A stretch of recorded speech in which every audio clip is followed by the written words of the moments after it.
All right, so we just swung by the gas station because today we are taking a little bit of a work road trip.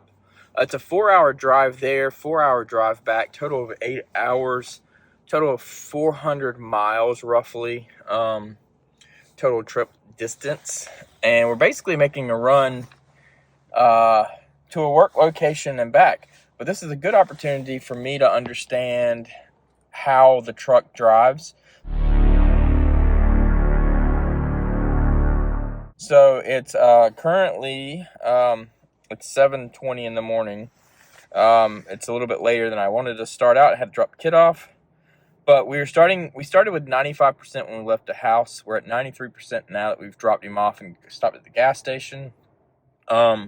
Included heating up the car and everything like that.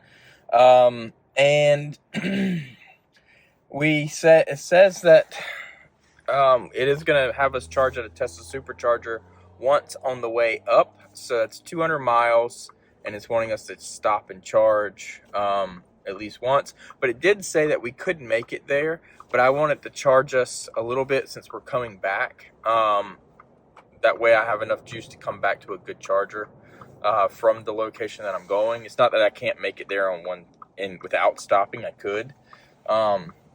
And typically I stay at a hotel there overnight, and they have EV chargers at the hotel, and I just top off there overnight while I'm sleeping and then come back, and I don't have to stop and charge at all on this trip typically. But I'm not doing that today. I need to get back because tomorrow's Halloween. So I'm actually going to drive there today, work a few hours, and I really got to get some information today. There's a time-based thing. So I will then drive back tonight. Right now, just starting this trip, we've been at 1.6 miles, and we're at 1.5 miles per kilowatt hour. That was us driving onto the interstate and stuff. It's ramping up. So we'll check where this is in a little bit and see if if we got any improvement from tire pressures on the efficiency. Typically, the efficiency in this truck is closer to 2.0 when driving at interstate or highway speed. All right, so we are about an hour and a half into the ride. We've been driving roughly 65 to 55 miles per hour on average through backcountry roads. And right now we have an efficiency of 2.2 miles per kilowatt hour, and it's 51 degrees. As you can see, we've gone roughly 82 miles with that 2.2 miles per kilowatt hour. And I'm not sure I got a big increase in efficiency from the tire pressure. I think we're going to have to probably take a look at it on a drive to work, so it's a more apples to apples drive, and compare that maybe tomorrow or the next day. But for this ride, right now, it does estimate we'll get there with 15% state of charge. That is all the way to the final destination with no stops. Like I said, I'm going to stop at a supercharger, Tesla supercharger, right before we get to where we're going. There's one probably about, 15 miles out, and there's a Starbucks and stuff like that, so I'll probably stop there. And there's another Ford right in front of us, a gasoline version. It's very similar to what I have here. It's got the same black tailgate because it's not a automatic. The Flash version does not come with the automatic tailgate, so it has that black plastic instead of painted plastic to show that. But yeah, we'll see how this continues going. But right now we're making good efficiency, and we will continue watching. All right, so we're pulling into the first charger. We are gonna have to find a good one to pull at. That one is taken. Probably gonna run around over here to this side so we can pull close up to this one since the pull-through one is taken.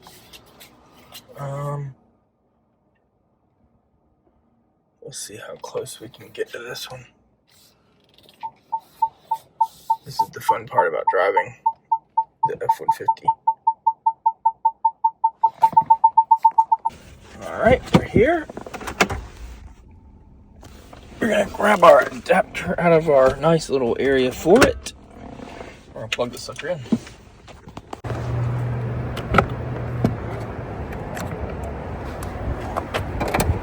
Let's see if we're gonna reach. Yeah, we should be able to reach just fine.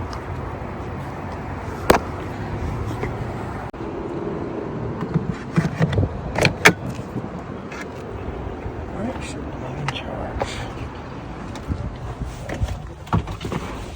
And I should see plug and charge.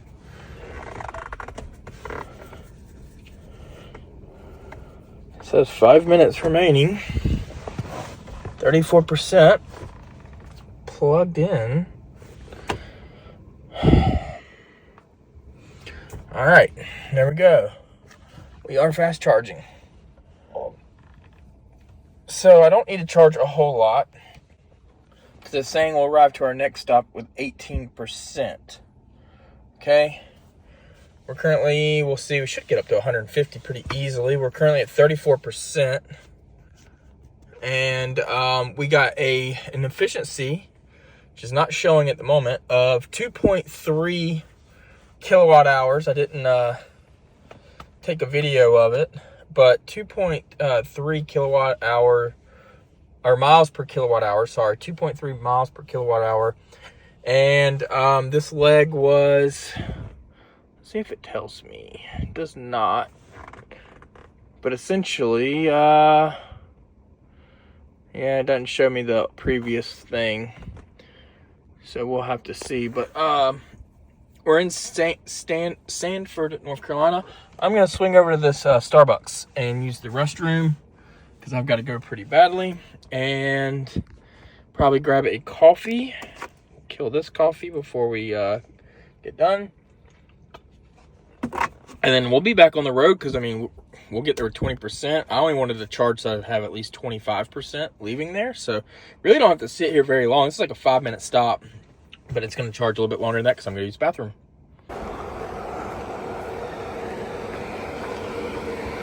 Oh, this color is so nice. All right. We should have plenty to get where we are going. We're going to just start her up. Apple Maps should still have the destination in since my phone reconnects. I'm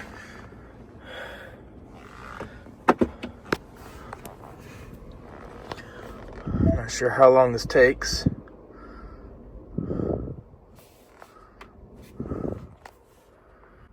All right, there it is. It has not updated the percentage on arrival. 56% is what we're at right now. Oh, it just updated. Now it's at 42%. So this does not update in the phone. I did a quick screenshot showing I was away from the car, so it wasn't connected through Bluetooth. And this was not updating, although the maps was still on my phone.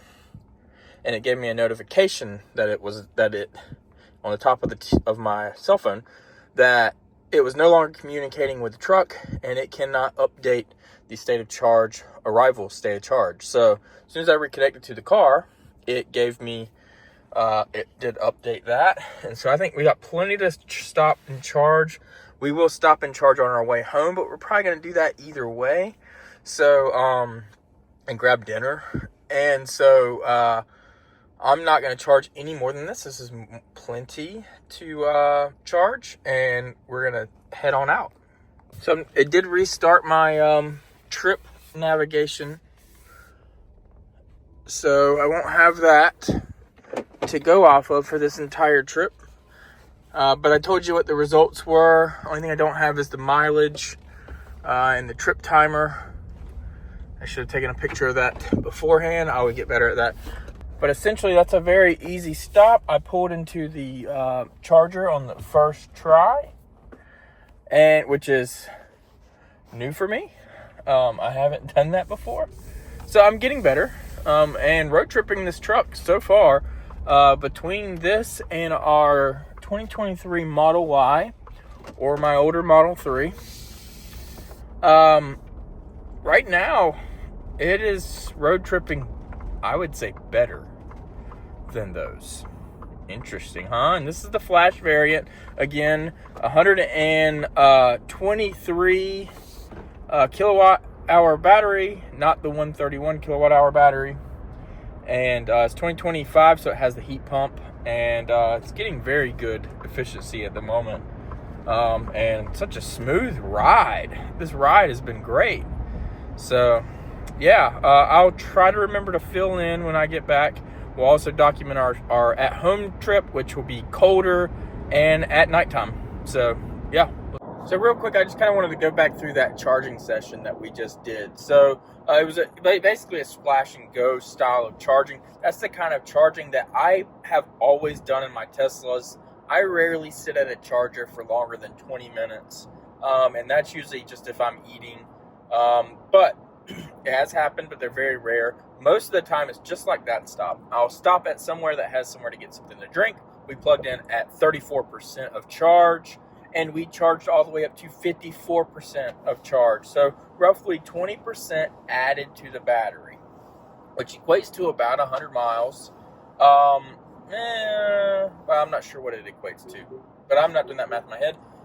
So essentially, I plugged in, I walked into the Starbucks, I ordered a coffee, I used the restroom quickly, I then got my coffee, and as soon as my coffee was done, I walked out and walked to the truck, and we unplugged and drove off.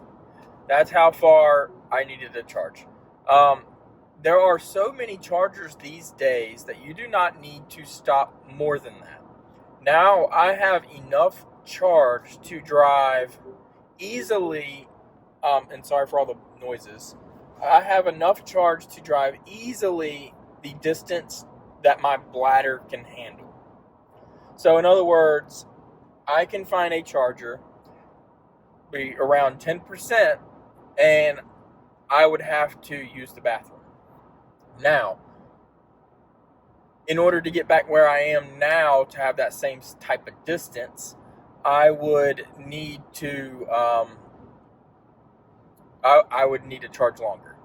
So this truck does charge a little bit longer. In a Tesla, typically charging just that little short distance there, I would have easily gone to say like 68% probably, from 28%.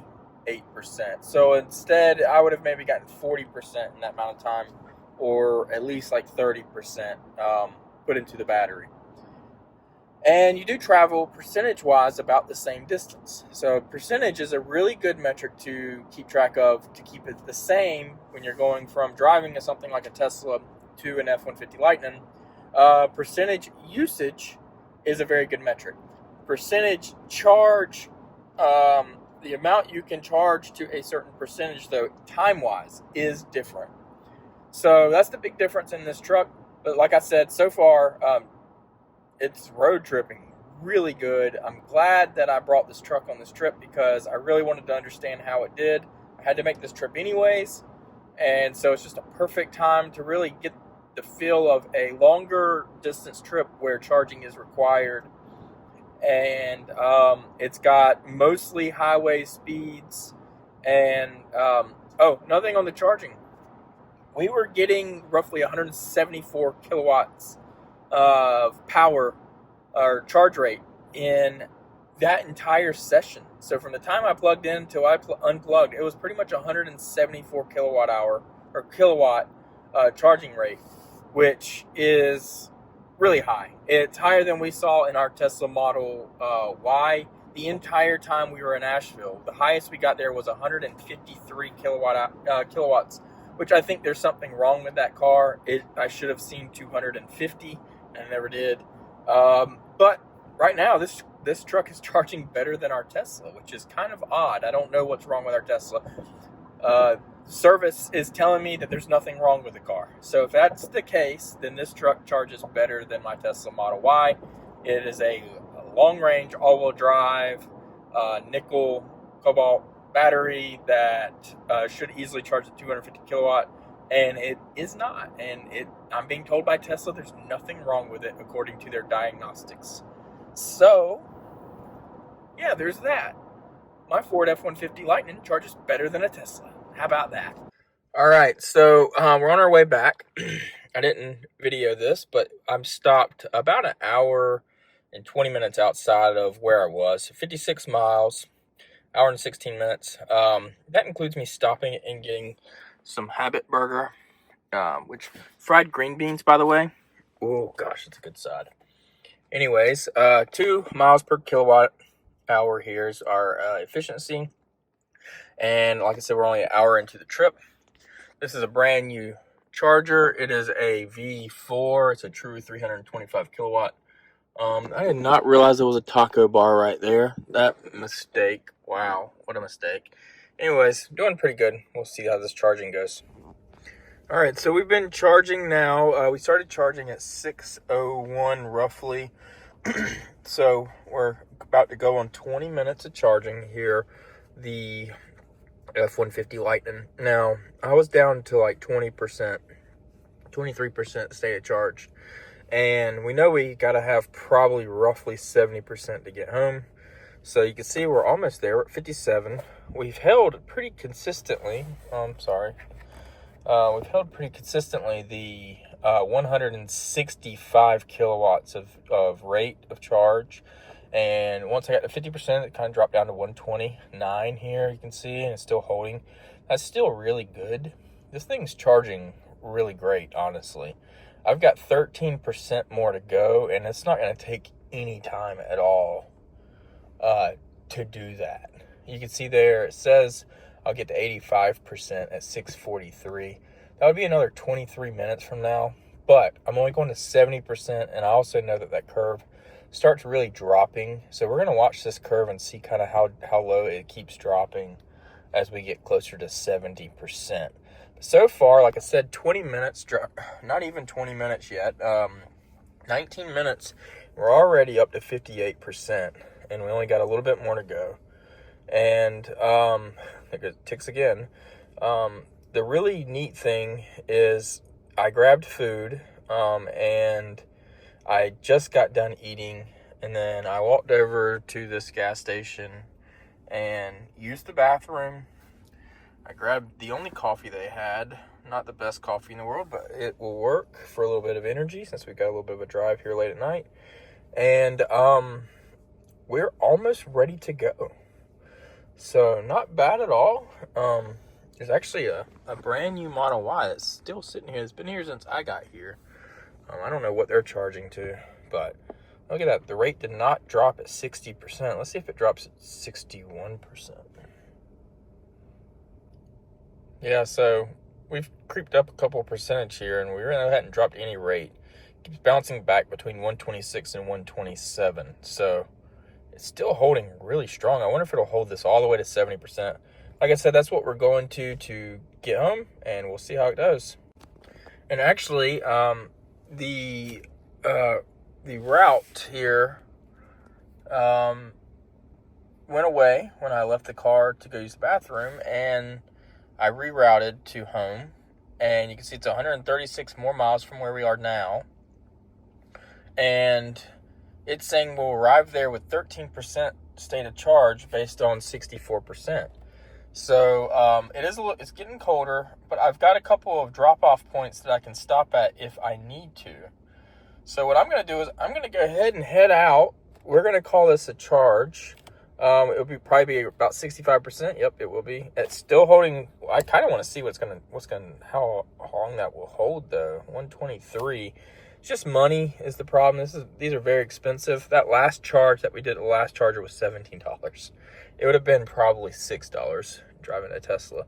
So it's definitely more expensive. It's still much cheaper than gasoline, but I only did 20% of the tank. So $17 for a quarter tank is kind of expensive if you think about it. But you don't have to charge as often as the whole thing. Charge at home. So I think we're probably good to leave here. I see no concerns. And yep, now it's starting to kind of drop off at 66%. We dropped down to 118.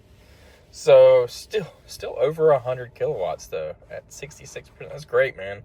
I love this curve. I'm on board. I know like the Silverado is gonna hold like just the 350 and all that, but I'm completely content with this so far. It's nice. I don't road trip a whole lot, so this works. So we're gonna go ahead and we're gonna go home. All right, so the trip has started over, and we did charge to 67%. These chargers are really nice because I don't have to pull into the wrong spot. You can pull into your own spot and everything, and just go. So again, it says that we will arrive now with 17%. We'll see what that number actually turns out to be. And again, 67%, but we just kicked up to it. So you can see we've actually already dropped to 66 once we got on the road. And we started trip over, so we will see how this goes. Really liking the road tripping of this vehicle so far. So real quick, I want to talk about the charges for this supercharging. So supercharging, you can see I've been charged $30 for that roughly 22-minute charge session there. That is very expensive. It was, if you look at the charging thing, it was during the peak rate time for that charger. So it wasn't at its most expensive. I think it was 55 cents a kilowatt hour. So very expensive. And then $17 for that first one that we did, that was 20%.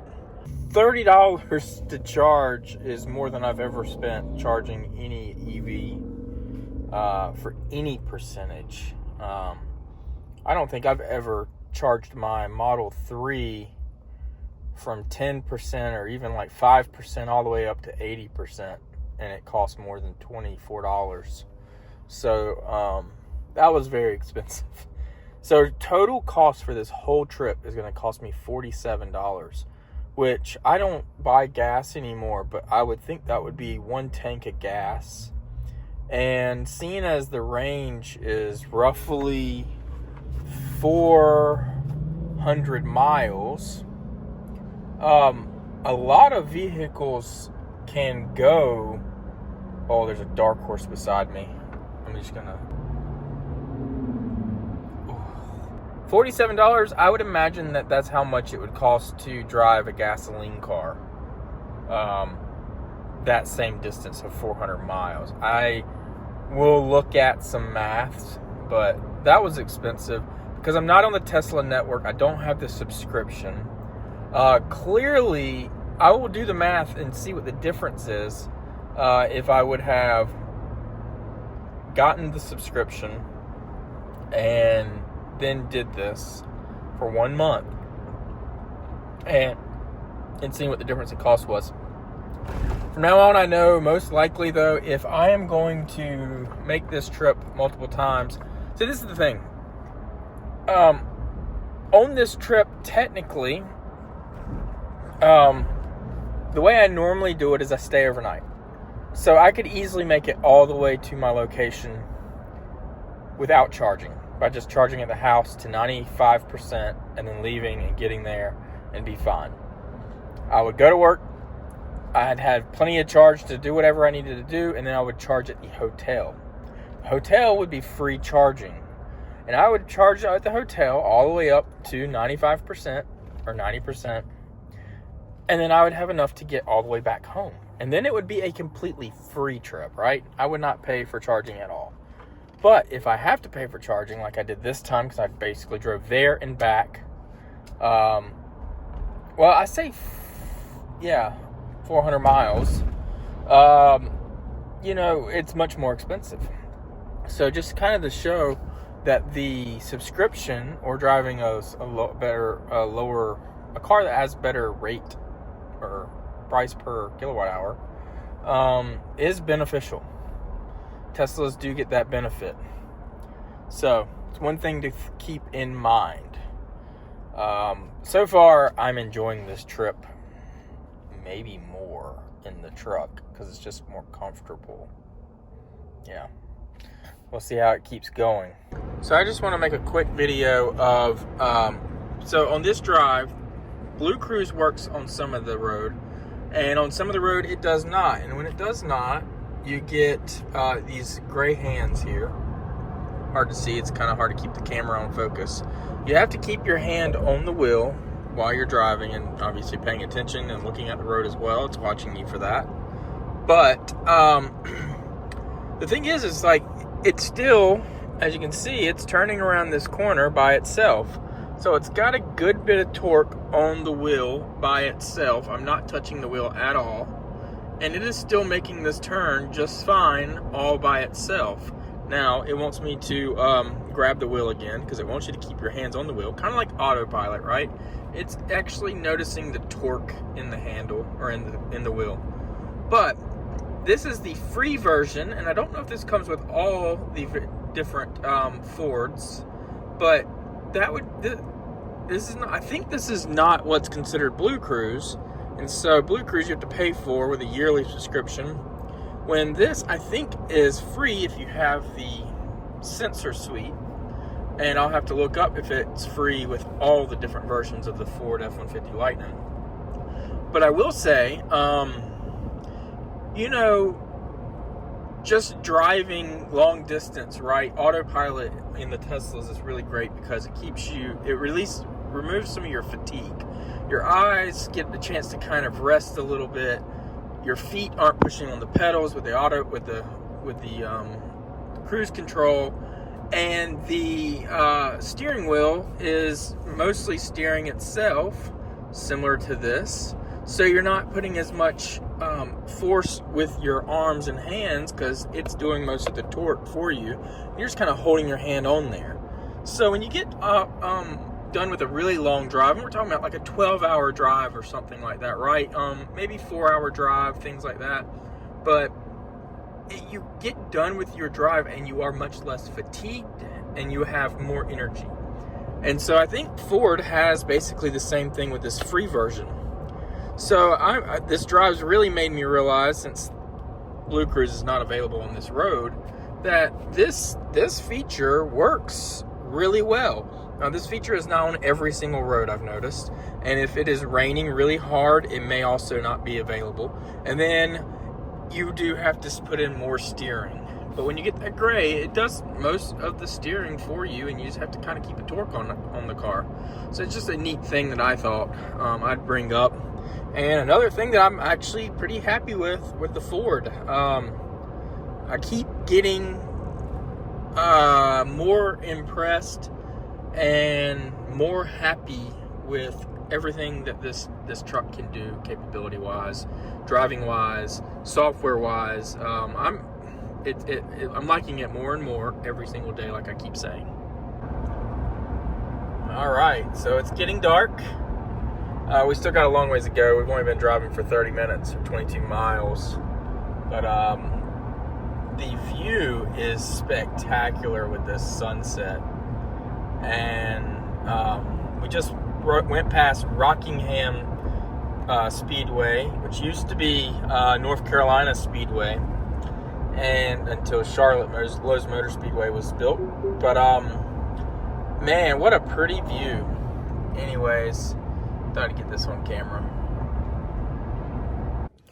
All right, we made it back. 2.2 miles per kilowatt hour, 134.9 or 135 miles since our charging stop. 2.5 hours. We arrived here with 14% state of charge, or 34 miles of range estimated. So overall, that trip was really good. Again, I think that this truck is more of a road tripper than I thought it was. And I'm pretty happy. So I hope you guys enjoyed, just going through all of this. Other than it being very expensive, that is a really neat thing. And then just to show you real quick, another cool little feature. You can see here, it's showing me the score of the Hurricanes game on the Apple CarPlay. That's just a cool feature, little fun thing. But anyways, that was a good long trip. Overall, it was roughly 7.5 hours long of driving. without any non-DC charging, so I had to stop twice during that time. Once for a longer stop, which clearly I got back with 14%. I could have charged less, but you know, not knowing the vehicle, I'm gonna do a little bit. I do have, if you look here, it says I do, because I'm at 14% state of charge, I only have 90% of the power, which that essentially means that if I was to stomp on it, I'm not going to get 100% throttle. I'm going to get 90% throttle because it's trying to conserve the battery. I know Ford does that. I think other cars do that. Ford just tells you it's doing it. But anyways, I hope you enjoyed the video. Like, subscribe, and we'll see you guys with a lot more content on this car and our Tesla Model Y, which is currently having some charging issues, and we're having trouble dealing with it with Tesla. So we'll see how that goes.